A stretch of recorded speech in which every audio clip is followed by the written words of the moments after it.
너희를 위하여 구주가 나셨으니.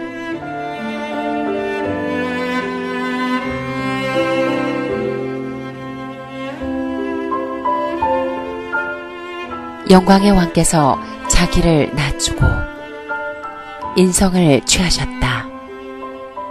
그분의 지상에서의 환경은 거칠고 험악하였다. 그분의 영광이 가려졌던 것은 외양의 위엄이 주먹거리가 되지 않도록 하기 위함이었다. 그분은 모든 외적 장식을 피하셨다. 재물, 세상의 명예, 인간적인 위대함은 결코 영혼을 사망에서 구할 수 없다. 예수께서는 어떤 세속적 성질의 매혹물로 사람들을 당신의 편으로 이끌려고 하지 않으셨다. 오직 하늘의 진리의 아름다움만이 그분을 따르고자 하는 자들을 이끌어야 하였다. 메시아의 품성은 오래전부터 예언되어 왔으므로 그분은 사람들이 하나님의 말씀의 증언에 기초해서 당신을 받아들이기를 원하셨다. 천사들은 영광스러운 구원의 경륜을 보고 기이히 여겼다. 그들은 하나님의 백성들이 인성을 쓰신 하나님의 아들을 과연 어떻게 받아들일지 주목하였다. 천사들은 하나님의 택하신 백성의 땅에 왔다. 다른 민족들은 우화를 취급하고 거짓 신들을 경배하고 있었다. 하나님의 영광이 나타나고 예언의 빛이 비쳤던 땅에 천사들이 왔다. 천사들은 예루살렘에서 성경을 해석하기 위하여 택함을 받은 자들과 하나님의 성전에서 봉사하는 자들에게 보이지 않게 찾아갔다. 제사장 사가랴가 제단 앞에서 봉사할 때 그리스도의 강림이 가깝다고 하는 것이 이미 발표되었다. 이미 선구자가 출생하였고 그의 사명이 이적과 예언으로 입증되었다.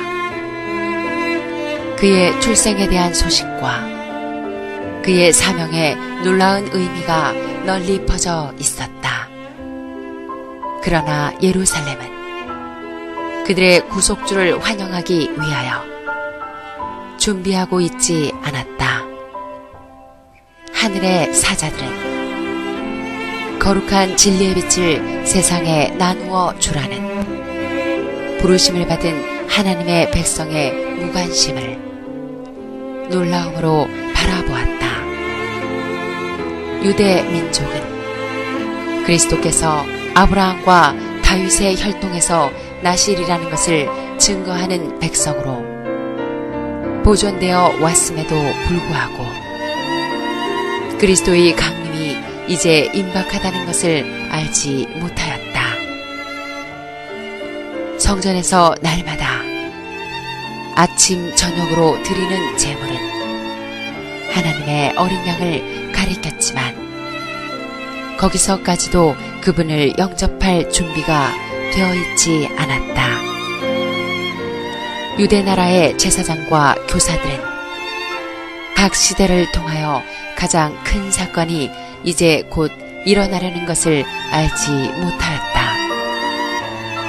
그들은 무의미한 기도를 외우고 사람에게 보이기 위하여 예배의식을 거행하였으나 재물과 세상의 명예를 위하여 다투는 가운데 메시아의 나타나심을 위하여는 준비되지 않았다.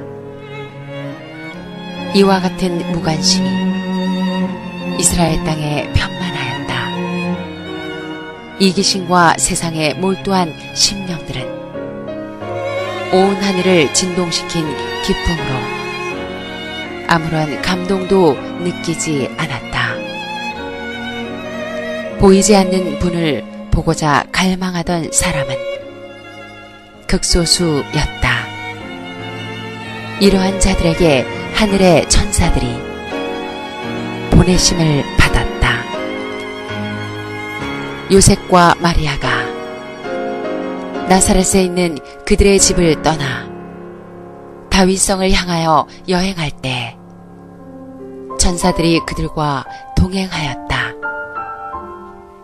로마 제국의 거대한 영토 내에 사는 백성들에게 호적을 하라는 명령이 갈릴리 산악지방의 거주민에게까지 미쳤다. 옛날에 사로잡혔던 주의 백성들을 해방시키기 위하여 고레스 왕이 세계적인 대국의 왕위의 부름을 받았던 것처럼 가이사 아구스도도 예수의 어머니를 베들레헴으로 인도하는 일에 하나님의 목적을 성취시킬 한 그릇이 되었다. 예수의 어머니는 다윗의 혈통인데 다윗의 자손은 다윗성에서 탄생해야 했다. 선지자는 베들레헴에서 이스라엘을 다스릴 자가 나올 것이라. 그의 근본은 상고의 태초에니라 고 말하였다. 왕가의 후손이 사는 성에 왔으나 요셉과 마리아를 알아보거나 존대하는 사람은 없다. 그들은 피곤하고 쉴 곳이 없어 성문에서부터 성 동편 끝까지 좁은 길을 모두 헤매며 그날 밤을 위한 휴식처를 찾으나 얻지 못한다. 붐비는 여관에는 그들을 위한 방이 없다. 그들은 마침내 가축들이 거하는 거친 가옥에 쉴 자리를 발견한다. 그리하여 이곳에서 세상의 구주께서 탄생하신다. 사람들은 이 사실을 알지 못하나 이 소식은 하늘을 기쁨으로 채운다. 빛의 세계에서 내려온 거룩한 존재들은 더 깊고 더 예민한 관심을 가지고 지상으로 이끌린다. 온 세상은 그분의 임재로 더욱 환해진다. 베들레헴의 언덕 위에는 셀 수 없는 천사의 무리가 모인다. 그들은 이 기쁜 소식을 세상에 선포하라는 신호를 기다리고 있다. 만일 이스라엘의 지도자들이 저희의 맡은 책임에 충실하였다면 그들은 예수의 탄생을 선포하는 그 기쁨에 동참할 수 있었을 것이다. 그러나 이제 그들은 지나친 바 된다. 하나님께서는 대저 내가 가란 자에게 물을 주며 마른 땅에 시내가 흐르게 하며 정직한 자에게는 흑암 중에 빛이 일어나나니 라고 말씀하신다. 빛을 찾고 그 빛을 기쁨으로 받아들이는 사람들에게 하나님의 보좌로부터 흘러나오는 밝은 빗줄기가 비칠 것이다.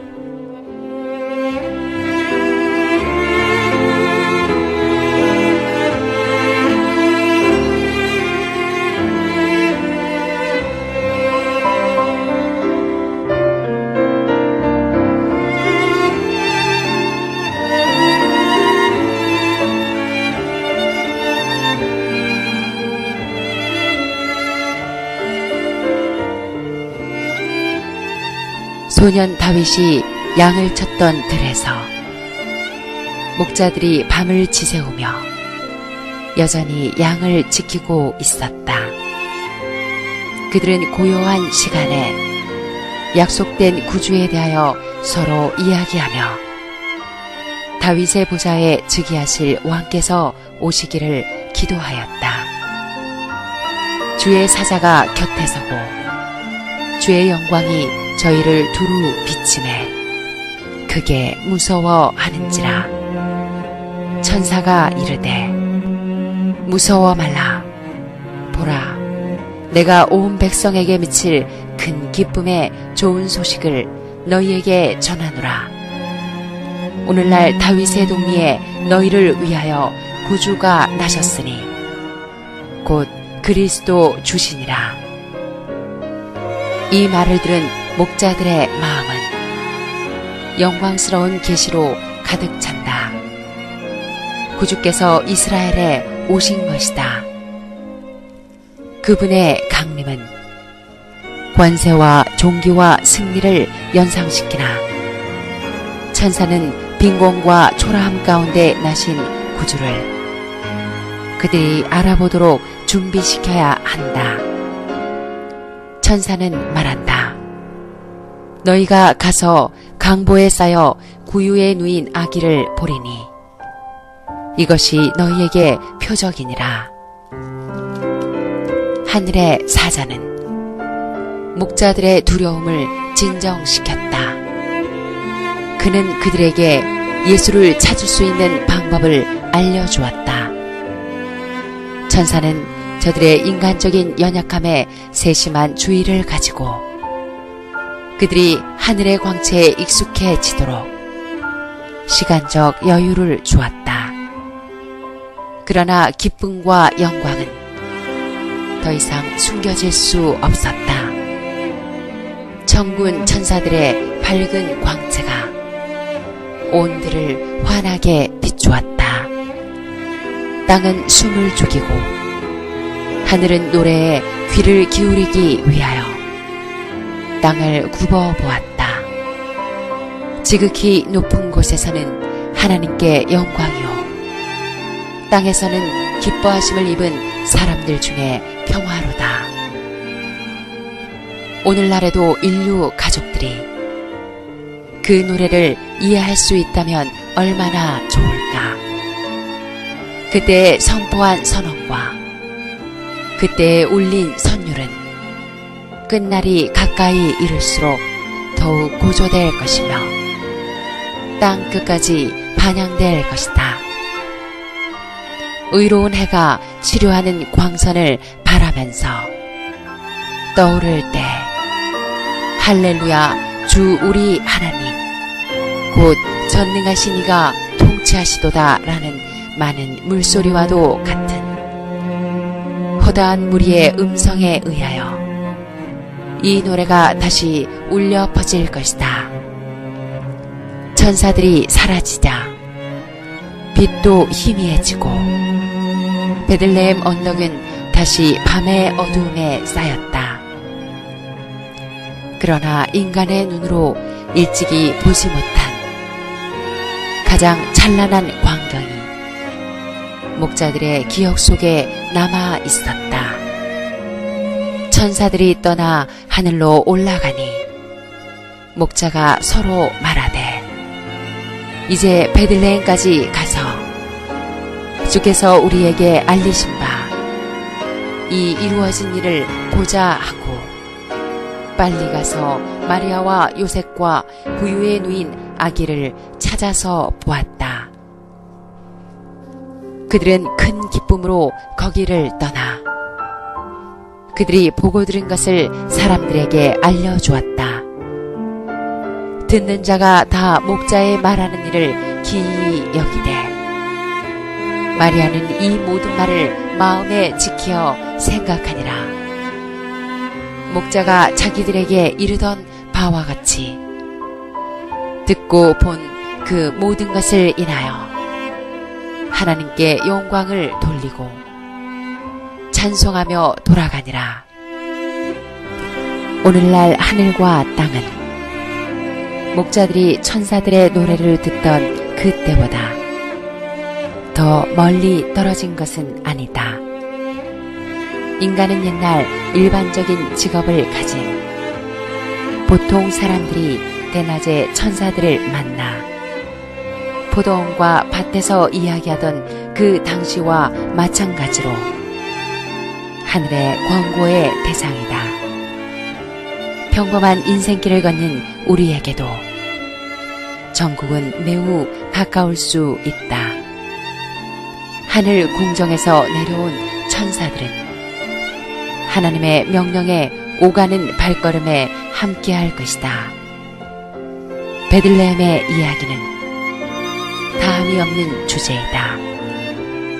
그 속에는 깊은 하나님의 지혜와 지식의 부요함이 숨겨져 있다.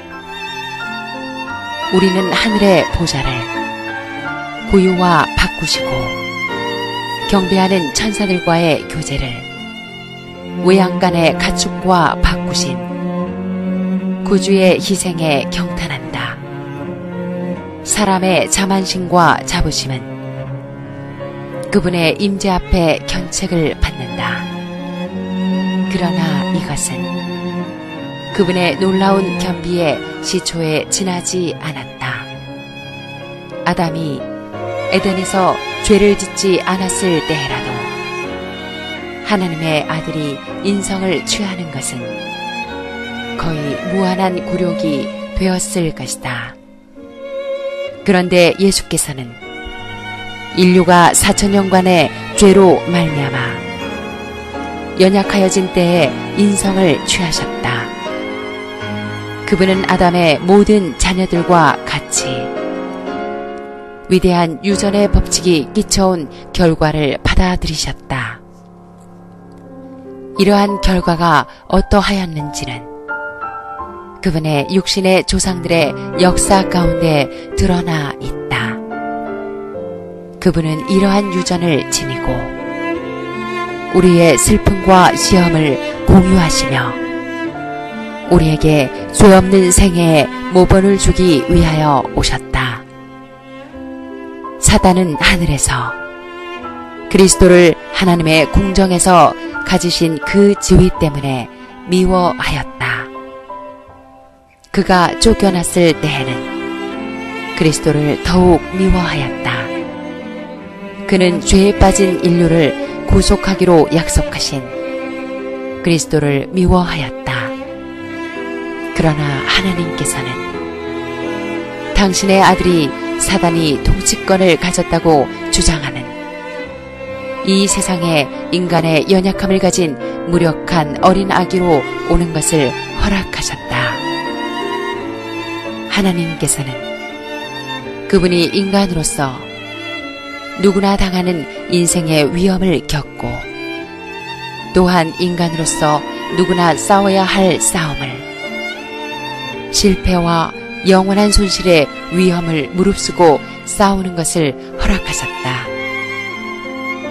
육신의 아버지는 자기의 아들을 그리워하는 마음을 갖는다. 아버지는 자신의 어린 아들의 얼굴을 들여다보며 생애의 위험들을 생각하고 떤다. 그는 자기의 사랑하는 자식을 사단의 권세에서 보호해주고 시험과 투쟁에서 벗어나도록 붙잡아 주길 원한다. 하나님께서 독생자를 주셔서 더욱 심한 투쟁과 더욱 무서운 위기를 당하게 하신 것은 우리 어린 자녀들을 위하여 인생의 길이 안전하도록 하기 위함이었다. 사랑은 여기 있다. 기이하도다. 하늘이여 놀랍도다.